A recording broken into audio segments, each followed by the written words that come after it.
आज जो ऐलानात हुए हैं उनसे उम्मीद तो ये है कि कुछ हद तक रिलीफ मिलेगा और जो बिजली की बचत है और उससे जो लोड शेडिंग का जो दौरानिया है वो कम होगा। लेकिन ये जो मसला है ये इन ऐलानात से बहुत ज्यादा गहरा है और उसके लिए समझने के लिए हमें माजी में जाना पड़ेगा। मैं अपने मेहमानों की तरफ आऊंगा, इन सवालात इनसे ये पूछूंगा कि ये जो प्लानिंग हुई है उसको फॉलो थ्रू क्यों नहीं किया गया। पहले मैं आपको वेरी क्विकली कुछ फैक्ट्स एंड फिगर्स दिखाना चाहूंगा। 2002 में ये पावर पॉलिसी बनी, उसके मुताबिक आप देखें कि ये शॉर्ट टर्म गोल्स दिए गए। ये प्रोजेक्ट्स के नाम आप देख सकते हैं अपनी स्क्रीन पर और इनकी कंप्लीशन डेट्स, यानी ये 2004, 5, 6 और 7 में ये सारे प्रोजेक्ट्स कंप्लीट हो जाने चाहिए थे और अगर ये हो जाते तो 792 मेगावाट इस वक्त पाकिस्तान के ग्रिड में होता। नहीं हुआ ये। आगे देखिए मिड टर्म पॉलिसी, ये भी 2002 में इसका जो है इसको रिलीज किया गया था। इसके मुताबिक आप देखिए जरा आगाज जहां पे कंप्लीशन डेट्स थी सारी की सारी 2008 तक इसको मुकम्मल हो जाना चाहिए था इन सारे प्रोजेक्ट्स को, जिनमें नीलम जेहलम का प्रोजेक्ट जो तकरीबन 970 मेगावाट सिर्फ इस प्रोजेक्ट में देना था, तरबेला जो है उस 970 इसमें जो एडिशंस होनी थी। 2008 आखिरी डेट थी, एक भी प्रोजेक्ट कंप्लीट नहीं हुआ, एक भी प्रोजेक्ट। अगर ये प्रोजेक्ट कंप्लीट हो जाते और ये जो प्लान था कि 2020 तक हमें 34,000 मेगावाट हमें मिल जाता, अगर ये प्रोजेक्ट कंप्लीट हो जाते तो इस वक्त हमारे पास एडिशनल 4,471 मेगावाट होता जून 2010 तक, यानी 2 महीने के बाद। ये नहीं हुआ। नवीद कमर साहब, मुझे पहले आप ये बताइए कि ये सारी पॉलिसी, सारी प्लानिंग हुई भी है, हम आज खड़े होकर फिर से रीइन्वेंट क्यों कर रहे हैं? इन प्रोजेक्ट्स को की कंप्लीशन क्यों नहीं हुई? देखिए, ये तो उनसे पूछें जो दोनों हजरात आपके पास बैठे हैं, who are part of the decision makers जिस टाइम पीरियड की आप बात कर रहे हैं। हमारा तो रोना ही ये है कि पहले तो ये कि हमने जब लास्ट हमारी गवर्नमेंट छोड़ी तो एक सरप्लस, बल्कि सरप्लस क्या, इस हद तक के जनरल साहब को खुद याद होगा कि उस जमाने में ये लोग कहते थे कि इन्होंने इतने ज्यादा प्रोजेक्ट्स लगा लिए जिनकी पाकिस्तान को शायद कभी भी जरूरत ना हो, और उनको बुला के बिठा के उनसे फिर रीनेगोशिएट किया, और जिन्होंने रीनेगोशिएट किया फिर वो बैंकरप्सी की भी तरफ गए, चाहे वो लिबर्टी पावर हो, चाहे वो जापान पावर हो, या फिर हबको, कैपको, जिनको जदोको भी उस जमाने में किया गया था। ये कोई इतना पुरानी बात नहीं है कि हमें याद ना हो। और उसके बाद न सिर्फ इन्वेस्टमेंट क्लाइमेट आपकी खराब हुई, लेकिन उसके बाद से आपकी प्लानिंग भी उस हद तक फॉल्टी हो गई कि हम एक जो है कंप्लेसेंसी में आ गए कि जी हमें शायद ताहयात हमारे पास एक सरप्लस पावर रहेगा, और जो अप्रोप्रिएट टाइम था जब आपको ये चीजें करनी चाहिए थी, वो सेंस ऑफ अर्जेंसी ही नहीं आई। लेकिन ये जो हाइडल प्रोजेक्ट ये हाइडल प्रोजेक्ट्स हैं, इनमें मैंने वो देखा सारा कि 2002 में से शुरू हुए तो 8 तक नहीं हुए, तो उनसे पूछे ना। बिल्कुल, मैं उन्हीं पे आ रहा हूँ। जनरल साहब वाज चेयरमैन वापडा during portion of that period. अच्छा ठीक है, नॉट आस्किंग देम।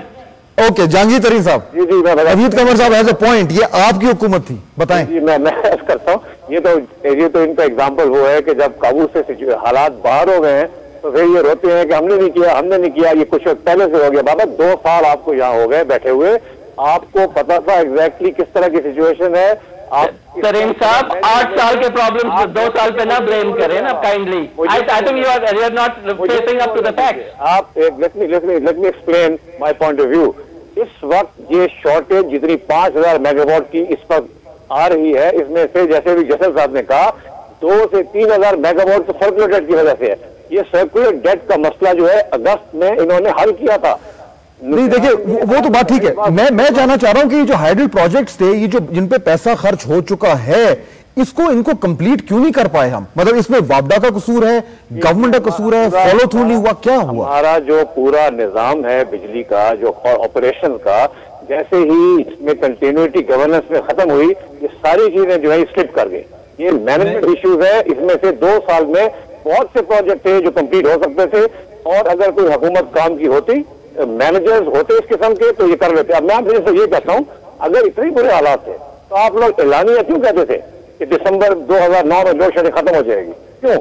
मैं गुजारिश करना चाहूंगा, ये सवाल जो है ना, मेरा जो बुनियादी सवाल है कि ये प्रोजेक्ट्स कंप्लीट क्यों नहीं हुए, इन पे अरबों रुपए जाया हो रहे हैं। जनरल साहब आप बताएं। मैं गुजारिश करूंगा, ये हमने डॉक्यूमेंट जब लिखा विजन 2025, हमने आइडेंटिफाई किया कि 2006 के अंदर there will be shortfall about 1000 megawatt, और ये तमाम प्रोजेक्ट जिनका कि आपने दिखाया ये उससे शुरू किए गए इस इंटेंशन के साथ कि ये कंप्लीट हों। तो मैंने तो वापडा 2003 में छोड़ दिया, इसके बाद इन प्रोजेक्ट्स को परसू नहीं किया गया।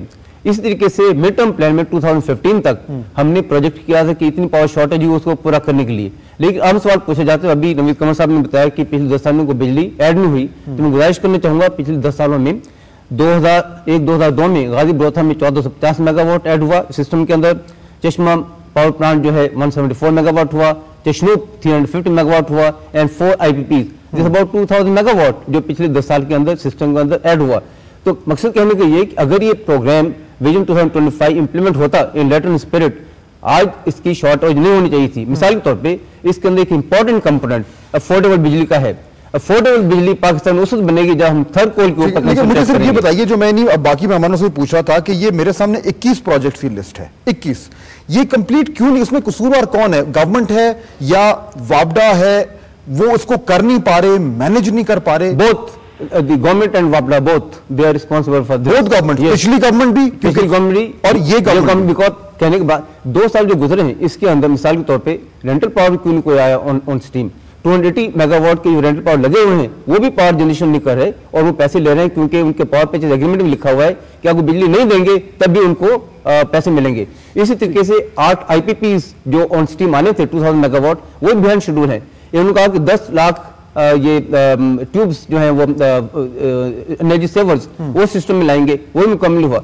मकसद कहने का यह है कि अभी क्राइसिस हुआ तो now everybody is rushing to solve it. यही इक़दाम आज से 6 महीने पहले, 1 साल पहले, 2 साल पहले हो सकता है। दैट्स द पॉइंट जी, पॉइंट के आज से 6 महीने पहले ये सब इक़दाम किए जाते, आज मैनेजमेंट बेहतर होती, सर्कुलर डेट ना होती तो आपकी 5000 मेगावाट की बजाय अगर ज्यादा से ज्यादा लोड शेडिंग होती तो 1000 मेगावाट होती जो मैनेजेबल थी। हाँ, लेकिन इसमें पॉइंट वही है जो मैं वापस आना चाह रहा हूं नवीद कमर साहब के, ये इशू अगेन किसी एक हुकूमत का नहीं है। यू आर एब्सोल्युटली राइट, ये लॉन्ग टर्म प्रोजेक्ट्स होते हैं। हम अभी IPPs की बात कर रहे हैं, ये तो सारी दुनिया में एक्सेप्टेड है कि हाइड्रो पावर, पन बिजली और कोल सबसे सस्ता है। मैं जिन प्रोजेक्ट्स की बात कर रहा हूं ये सारे हाइड्रो प्रोजेक्ट्स हैं, और अगर ये कंप्लीट होते तो हमें ये महंगी बिजली IPPs की उसकी जरूरत ना पेश आती। हम इस पे इतना जोर लगा रहे हैं, लेकिन हम सारे यानी आपकी हुकूमत, बाकी लोग ये सर पकड़ के नहीं कह रहे कि ये जो प्रोजेक्ट्स 80%, 90% कंप्लीट है, इनको वॉर फुटिंग पे कंप्लीट करें। सस्ती बिजली है। देखें, पहली चीज तो ये कि इसमें कोई शक नहीं कि हाइड्रो पावर और उसके बाद कोल ये हमारे सेवियर्स होंगे, और थर्मल पावर जो है चाहे वो इवन गैस पे भी हो तो वो कोई लॉन्ग टर्म सोल्यूशन नहीं है हमारे लिए। लेकिन हम तो हमेशा फायर फाइटिंग मोड में होते हैं।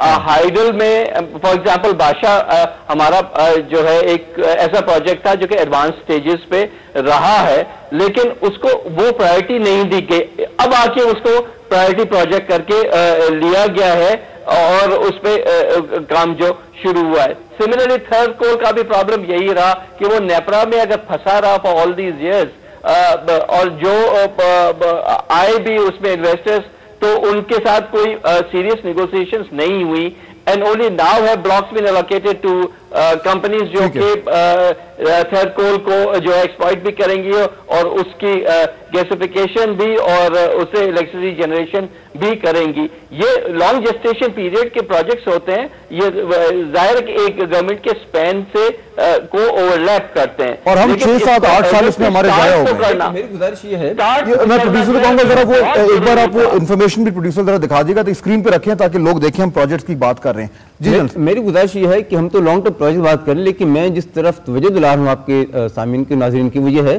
कि इस वक्त भी सिस्टम के अंदर अगर वापडा या पेपको अपनी रिकवरी इंप्रूव करे फ्रॉम द प्राइवेट सेक्टर और 40-50 अरब रुपए जो कि रिकवर कर सकते हैं और करना चाहिए वो कर लें और इस पैसे को इन्वेस्ट करें in paying to IPPs and maintaining their own plants, तो आज भी लोड शेडिंग का खात्मा 4 से 6 हफ्ते में हो सकता है। अच्छा, अब ये तो पॉइंट तो प्रूव हो गया। अब ब्रेक का वक्त हो रहा है, लेकिन ब्रेक के बाद मैं आऊंगा और जहांगीर तरीन साहब से बात करेंगे और इस डिस्कशन को थोड़ा सा आगे बढ़ाना चाहते हैं कि ऐलान भी हो गए, ये भी एस्टैब्लिश हो गया कि हम हाइडल प्रोजेक्ट्स पे हमने ज्यादती की है, हम कंप्लीट नहीं कर पाए। अब हमने 2020-2030 तक प्लानिंग करनी है, उसका जिक्र आज वजीर आजम ने भी किया। वो जो प्लानिंग हो रही है वो क्या प्लानिंग है और उसमें कौन सी चीजें हमें जहन में रखने की जरूरत है, ताकि 8 से 8 या 10 साल बाद हम वहां पे खड़े होकर उस वक्त फिर यह ना कहें कि काश उस टाइम ये काम कर लिया होता। बात होगी ब्रेक के बाद।